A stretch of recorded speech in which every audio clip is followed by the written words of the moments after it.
Before I continue my series of Man of Steel, and today we'll be focusing and discussing the epic, controversial tornado flashback sequence.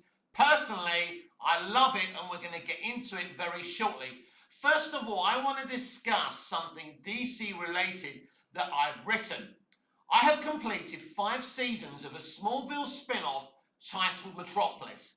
This was not only a dream of mine, but a dream of every Smallville fan during the run of Smallville and after. And I don't understand why they didn't do a Metropolis fucking spin-off. Probably because Tom Welling, who played Clark wonderfully, didn't want to put on the costume at the time. I believe I could convince Tom to do it as Superman in his 50s. So, in Crisis on Infinite Earths, Clark, Tom Welling, had retired Superman. They never gave a reason, and I fucking hated it. Well, in my Metropolis spin-off, I think I came up with a very logical, emotional, compelling reason for Clark retiring Superman. He saw his son, Connor Kent, while they were Superman and Superboy, in the costume. Connor Kent was impaled by kryptonite and murdered.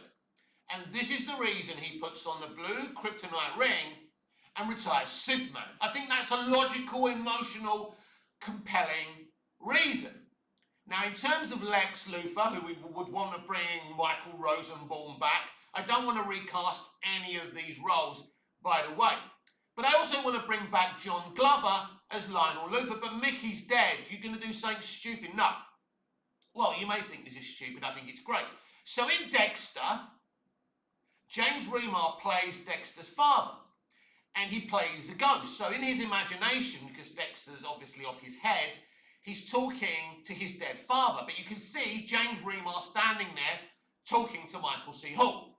I want to do a similar thing with Lionel Luthor and Lex. Lex is obviously a maniac, right? He's a megalomaniac. He ain't a full ticket.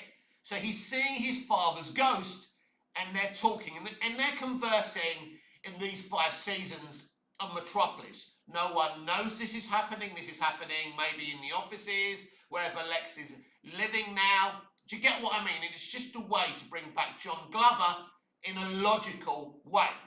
And yes, the elephant in the room is Chloe Sullivan, aka Alison Mack. She did some time. She had an ankle bracelet for committing a crime that I don't want to get into again. She's done her time. Chloe Sullivan is in my script because I love Chloe Sullivan and she hasn't committed any crimes and she's a hero. And Alison Mack and Alfred Gough and Miles Miller created such a great female character. And it's my hope that I would be able, to convince her to come out of retirement, get her mojo back and play this character.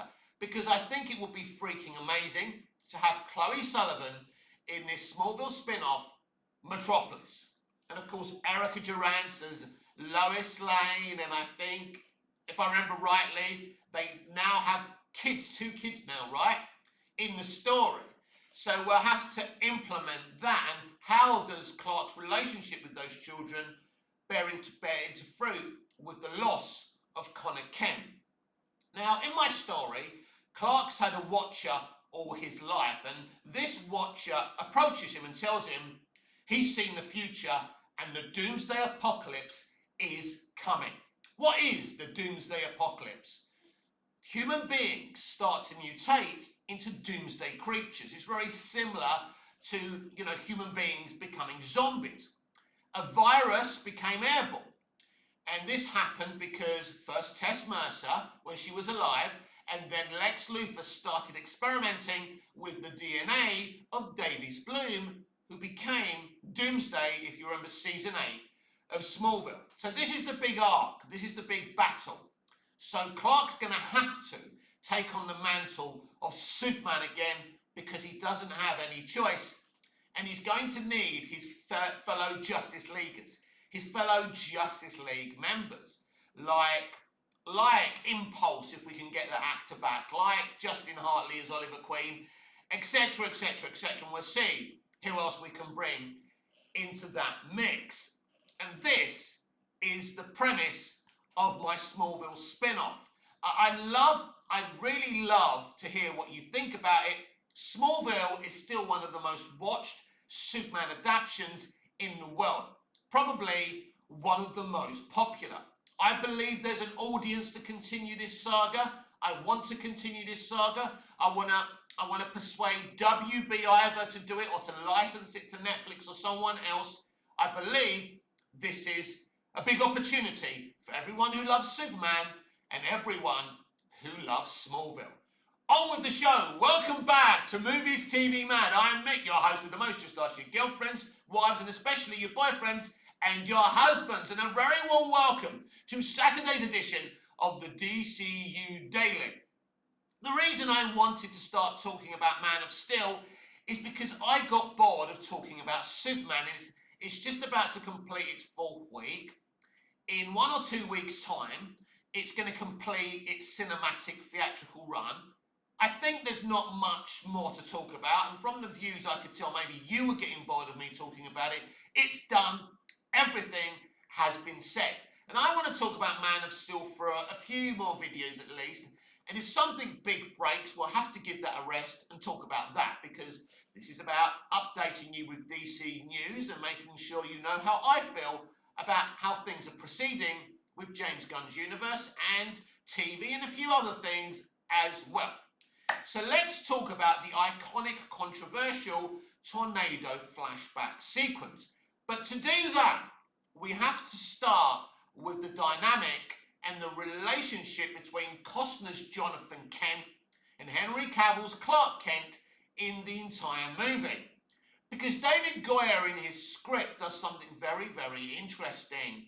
He doesn't do this, basically when young Clark comes from Krypton, to destroy Krypton in Superman 78 and in Smallville, the show, right? There's Smallville, here's Clark as a young teenager, right? But in Man of Steel, they skipped that. And I remember sitting in the cinema and I was kind of getting aerated and feeling really frustrated and hot under the collar about this. Are they skipping the Smallville stuff? This is fucking ridiculous. Anyway, I needn't have got stressed or worried because they came up with something new. The idea of this film is doing the same things in a different way. And Man of Steel uniquely kind of found a way of doing that, especially with the Krypton sequence, which is outstanding, but very different to the Brando and Susanna York stuff we saw in 1978. That doesn't make the 78 stuff wrong or the Man of Steel stuff wrong. It just makes it different. Something can be different and great at the same time if you're there for it, if you're there to accept it. So the relationship between Kevin Costner plays Jonathan Kent in this movie. Kevin Costner's one of my favourite actors of all time. He's a fucking legend, and they got a legend to play this iconic character. And David Goyer writes a very, very brilliant, interesting, grounded relationship between Clark and Jonathan. When Clark saves the kids on the bus, Jonathan isn't too pleased because one of the mothers is going all Jesus creeper about it, right? She's saying, we all saw, the kids saw Clark do it, Lana did, the Fordham boy, etc., etc. She's saying, Jesus did this to him, So she's getting all religious about it. And, I love how Diane Lane and Kevin Costner kind of mocking the character as Mara and Pa Kent. And let me just say, Diane Lane, and I love her Netto too as Martha Kent, but Diane Lane is the best fucking Martha Kent I've ever seen. Even if you don't like the Snyderverse, you can't say anything bad about Diane Lane in this movie series. Actually, I didn't even rate Diane Lane before I saw her performance as Martha Kent. I just thought she was a beautiful woman, right? Who happened to get roles because she's a beautiful woman. Because Diane Lane in her movies was always very effable, right? Always very shaggable. And they made her look older because she's not as old as Martha Kent in these movies. Diane Lane is still a very, very hot lady, and I wouldn't kick her out of this bed if I ever found her in it. Very unlikely though. Anyway, away from Diane and Martha Kent, let's talk about this relationship, this father and son relationship. because Smallville, the TV show, really set a precedence with Tom Welling and John Schneider as Jonathan Kent. I mean, he convinced me of him being a great father so much when I used to watch it. I used to, without thinking, yes, Dad, no, Dad. He became like my TV dad. Schneider really believed in those values, and the way it was written and the way John played it was sensational. You felt every beat. When Clark wants to quit something, quitting is a hard habit to break, son. Oh my God, yes, Dad. Yes, Dad. Yes, Dad. Amazing. So, Man of Steel had a great Smallville influence to it because they were all obsessed with the show. They know that Smallville did something that not even Superman 78 was able to do. But without Donna's Smallville sequence in that movie, there would never be a Smallville TV show. Let's not get that twisted. So after Clark saves these kids, Clark's outside and Jonathan finds him. We've discussed this. Nobody can know what you can do, who you are, what you are. What did you want? What do you expect me to do? Let them die? Maybe. I remember the reaction to that in the trailer, and people said, Pa Kent would never say that. It's a bit like the Snyder fans kind of saying, well, Jor-El's evil in Gunn's movie. But, obviously, Pa Kent isn't being evil here. What Pa Kent's trying to say, listen, you're going to end up on as a lab rat if you're not fucking careful. I'm trying to protect you here. Yes, what I'm saying is absolutely ruthless and cruel for those other children, but when people find out who you are, it's going to change the way people look at the world. And Jonathan is trying to explain this. And also, this is not a redneck Pa Kent like we saw in Gunn's movie. This is quite an intelligent, thoughtful guy. By the way, you can be a farmer in Kansas and not be a redneck and not be as thick as fucking shit and not chew hair and go, wow, mama, yeah. No, this is an intelligent man, and rightly so. He's got a big responsibility of bringing up this alien life form. So, then Clark says, so is she right? Did Jesus do this to me? So Jonathan bites the bullet and shows him the ship.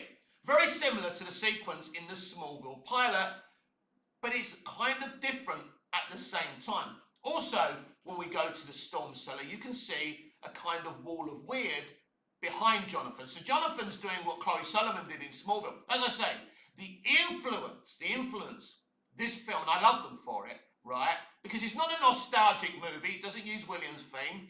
It doesn't throw the bright colours. It doesn't give you, member berries or anything like that. But there are a few actors from Smallville playing small roles in this film. The guy who says, Sid Man, that's what they're calling the alien. I love that guy, by the way, Man of Steel. Anyway, and the guy who's on the computer who notices the ship's leaving, he plays the character the older guy plays. What's his fucking name? Anyway, I forgot, but in the final 3 seasons, he played that doctor guy. Yeah, do you remember? Anyway, away from that, so you can see this relationship between Jonathan Kent and Clark Kent. So Clark, Jonathan says to Clark, you're the answer to the question everyone's been asking if there's life on other planets. Clark says, and by the way, the kid, again, I'm so dumb. I knew his name 5 minutes before, but I forgot it. Typical me. But the kid playing young Clark is fucking amazing, and he fucking looks like a young Henry Cavill. It's fucking insane. Anyway, he says, I don't want to be. I don't blame you, son, Jonathan says. He goes, can't I just pretend that I'm your son? And then the way Costner does this and the way Goya wrote this is beautiful. You are my son. Fucking beautiful. Fucking beautiful. And when people say there's no emotion, there's no soul in this movie, it's just a lot of visual delights and nothing else. These are just haters. These were just MCU fans, scared that Man of Steel would be a better movie than their precious MCU. And by the way, it was. Man of Steel is even a better movie than their fucking Avengers movie, as far as I'm concerned. So already you can see a precedent in this relationship. Like, for example, when Whitney Fordham is bullying Clark, and I love the relationship between Pete Ross and Clark in this film as well. because it's different to the one in Smallville. They're not friends from the beginning. Pete's a bully, but then they become friends after Clark saves Pete when the bus sinks, right? And you see him pull him up, and then Jonathan comes up, and you see a brilliant thing. Because throughout all that bullying by Whitney Fordham, we didn't see it, but Clark's holding on. And he's squeezing the pole because he knows he wants to fucking kick the shit out of him. He wants to punch him, and he knows if he did it, he would kill him. And then Jonathan and Clark have this conversation. I really wanted to hit him. I know you did, but would it make you feel any better? Part of me wanted you to. It's a brilliant, honest, thought-provoking conversation. So the relationship between them is beautiful. And it does something different, and even better than what they did on Smallville. And Smallville did a fucking good job with that dynamic. But they find a different way around it. And it's wrong for me really to say better, because what they did on Smallville was, I think, let's say, equally kind of thought-provoking and amazing. So let's go to this controversial, epic tornado flashback. Snyder shoots this sequence fucking beautifully. But it's not about that. It helps. It's beautiful to look at. The cinematography, the tornado itself. But this is about the actors. This is about the writing. It is fucking... You know, people say, well, Snyder is not very good at directing actors. He's just a visual director. Bollocks. He gets brilliant performances out of everyone. And Kevin Costner doesn't even need a fucking director. Let's be honest about it. Anyway, so they're in the truck. They're on their way somewhere. God knows where. But anyway, a young Clark, I assume maybe he's in his early 20s, and Jonathan are arguing about Clark's future. Jonathan wants him to be a farmer. Clark doesn't want to be a farmer. Jonathan says, you know, farming, feeding people, isn't that good enough for you? Or whatever he says. I'm paraphrasing, right? You know me and my memory. I really need to rewatch Man of Steel. Something I should have done before talking about it on a video, but I've seen it so many times. So he goes, farming's been in our family for so many generations, but I'm not your son. You're just a guy that found me in a field. This is one of the most hurtful, horrible things you can say to an adoptive parent. I remember my brother, who adopted 2 children, saying this to me as they watched this. They felt a little bit uncomfortable, and they didn't think the film was bad because of it, but it was a thought-provoking moment for him. Anyway, so that moment, and you know, and then Martha goes, Clark. But Jonathan goes, no, Clark's right. We're not his parents. We've been trying to do this the best that we can, but maybe it's time that we stopped, you know. And then Clark tries to say, hey, Dad. But by then they see the tornado and they're out of the truck, right? And then the whole sequence happens. But the important moment is in that truck, again, to see the relationship between these 2 men, that Clark doesn't mean a word he's saying. He just lost his temper with his father, like I used to. Like we've all said stuff to our parents, and if we've lost them, we wish every day we could go back and say sorry, right? And Clark's going to have the same moment. So what Clark sees during this tornado sequence is Jonathan Kent being the great inspiration of a father, but he shows his son, the future Superman, how to be a hero. He helps a mother and a little girl. He's carrying her and gives her to Clark to carry. He takes the mantle. He's telling everyone to get into the overpass or the underpass or whatever it is, right? He's helping everyone. He's trying to save lives the best that he can. He's showing Clark what a hero actually is, because it's Jonathan who believes in this Superman thing that Clark will later become. In the Snyderverse, Clark becomes Superman for his father, because this is what his father was and what he truly wanted Clark to use his abilities to become. And what Clark's seeing here is a great example from his father of what a hero is, and it's beautifully written, it's beautifully directed by Snyder, and it's brilliantly performed by Diane Lane, Henry Cavill, and Kevin Costner especially. So, the internet obviously started about the dog being left in the car, and would you go back for the dog? Yes, you would. I'm not a dog lover, I'm not a dog owner, but I know plenty, and every single one of them would go back for the fucking dog. You're fine with Gunn being a dog lover and having a dog in the movie, but you're not fine with dog owners, a dog owner wanting to go back for their dog. So he's stuck in the car, and then basically he's limping, he's hurt himself, and Clark's about to run to save him, and Jonathan puts his hand up like this.